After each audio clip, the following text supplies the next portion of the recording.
Hey guys, it's quickly again with another ROM review, and this time I've got the Mokee OS Nougat release nightly for the OnePlus 3, so stay tuned for that.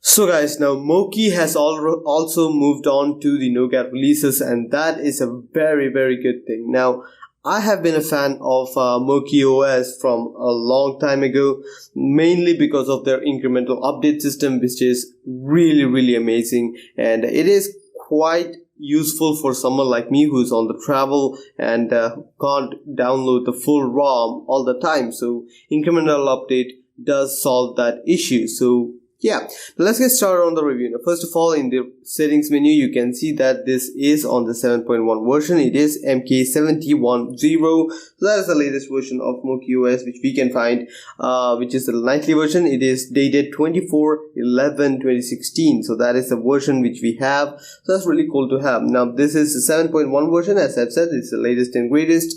The security patches are on 5th November. So that is also the latest. So we have that. SLA status is enforcing rather than permissive, so you might want to take note of that if you are planning on using certain applications. Now let's get into the other stuff. Now this is basically a CM based ROM.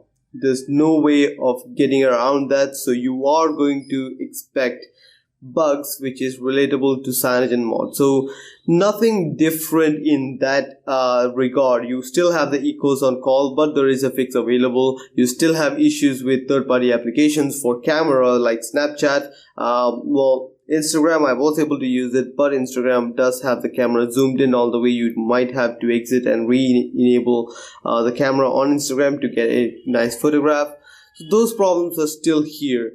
SIM card slot changing is improved now. You can select the secondary slot, and that does work out really nicely. Apart from that, you do have NFC working. NFC is working. I have paired it to my headset, and it does work.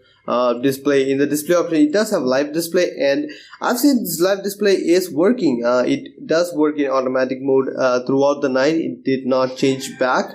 I'm not entirely sure if that is a one-time thing or not, but it didn't really change back. The color calibration does not work as you would expect out of a CM based ROM. The color calibration does not work. This does work, and the picture adjustment does kind of work. Nothing special there though. Ambient display is available where you can enable, disable that, and enable to disable pocket mode, all that. Prevent accidental wake up is available, and I was pleasantly surprised to see that the fingerprint scanner is enabled for the prevent accidental wake up. So that is really amazing. I really appreciate that. That is going to save you a lot of battery life in the long run, so that is pretty much amazing.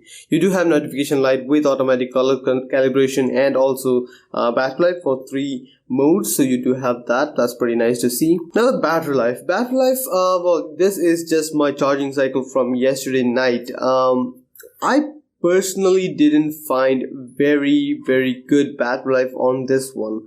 It may be a placebo effect. It may be because I got a really good battery life on the last ROM which I tried, which was Citrus Cap.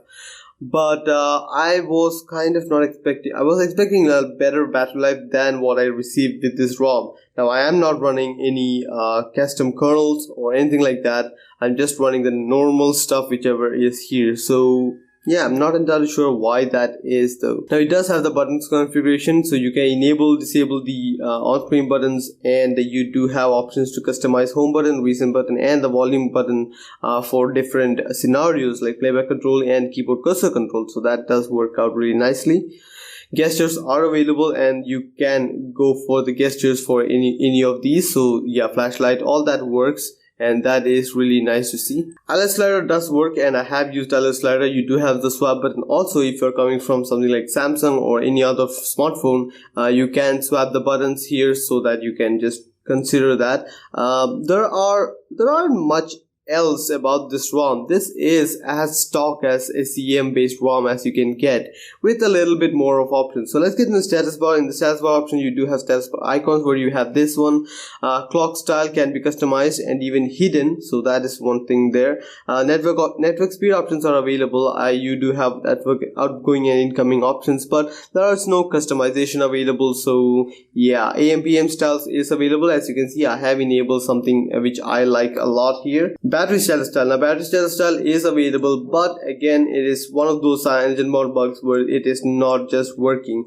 The battery percentage indicator is working inside the icon, so that is something which is cool. It does have quick pull down, which I normally keep off because I'm not a huge fan of quick pull down. So yeah, I would have liked to see smart pull down like it was on the the other ROM which was used. So show weather is available, which I have never been able to use because I couldn't find the weather settings. Also brightness control is available by sliding across the status bar, so that is also pretty nice to see. Show notification count for the status bar, any notification which is ever coming. So yeah, it's also really cool. Double tap to sleep on the status bar is also available, so that's one other thing which you can use. In the developers option, you do have advanced restart option for the power menu, so you have to enable that for you to be able to use that. sRGB mode is available, but as in any other CyanogenMod 14 ROM, it doesn't work. Root access is available, which is a CM root access, and I have been using that for some time now, and I have really found that to be really useful. I really like that. Other than that, almost all the settings are just box stock, nothing special to look forward to in here. Now this is the feature which I actually like about Mokee ROMs, because you do have something called the Mokee Center, which will manage all the updates and all that stuff for you. Now you do have to donate to this forum to be able to get automatic updates, but you can go to their website, which is Mokee.com, I guess, and get Mokee.com. You will come across the OnePlus free branch, and you can just download the incremental updates, which are 60 megs at most, and you can flash that over your previous build. You will keep all your settings, you will keep all your system applications rather than the ones which are updated, and you will have the latest version of Mokee, and you will have all the latest bug fixes still, and without losing any of your custom profiles or something like that. So that is something which I really appreciate. You have the ability to upgrade your phone without sacrificing on any of your data. So yeah, I really appreciate that. On the other ROMs, I probably have to clean flash all the time. Dirty flashing, it does give you a lot of issues. So yeah, I want more ROM developers to adopt the incremental update feature, so that most people can just go for that, because that is a much easier way to upgrade than downloading the full version of the ROM. Another thing, I don't have that much data when I'm traveling, and I'm traveling a lot. I would have liked to have the smaller data package. So yeah, that's a personal thing for me. So here is the Antutu benchmark score which I received, which is about 154,000, and that is quite a score for a CM14 based ROM. So I'm not entirely sure if that's a one-time thing, because I have tried it out one or two. I believe I've tried it out 4 times. The first time the score was about 152,000. Granted, the phone was little bit hot, so it might be thermal throttling. The second time it was about 154,000, somewhere in the neighborhood of that. And the third time also it was on somewhere in the neighborhood. And the last time also 154,000. So that is a score which I received, and that seems to be a really good score. It is a really good score for the phone, because that is on the higher side of whatever phones I've tested. So yeah, let me show you guys a boot animation which has in fact changed from the previous Mokee OS. So here is a new boot animation from Mokee OS. So you still have the Mokee Pig, but you have the Nougat style. Well, I guess this was the Nougat navigation bar style, but still it is available, and it's a new boot animation. Who doesn't like a new boot animation, right? So yeah, there you have it. That is the new Mokee OS 7.1 for you guys. Now again, as I've already said, this is a very stable ROM, but that doesn't mean that this is not having its share of problems. Like the camera, camera is still the older camera which you get with Cyanogen mod, so there are going to be issues with flash. Chroma flash can solve that, but HDR is blocked up in that.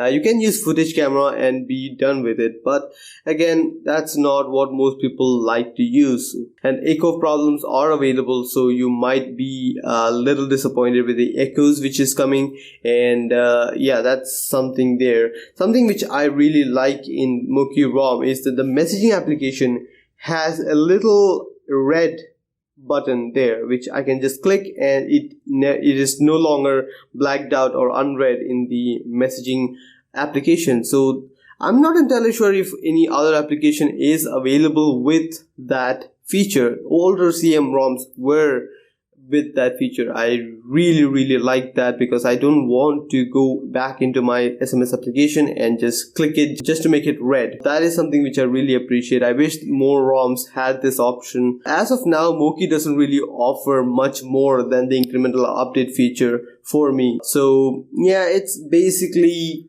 kind of a older ROM with older norms. So yeah, that's there.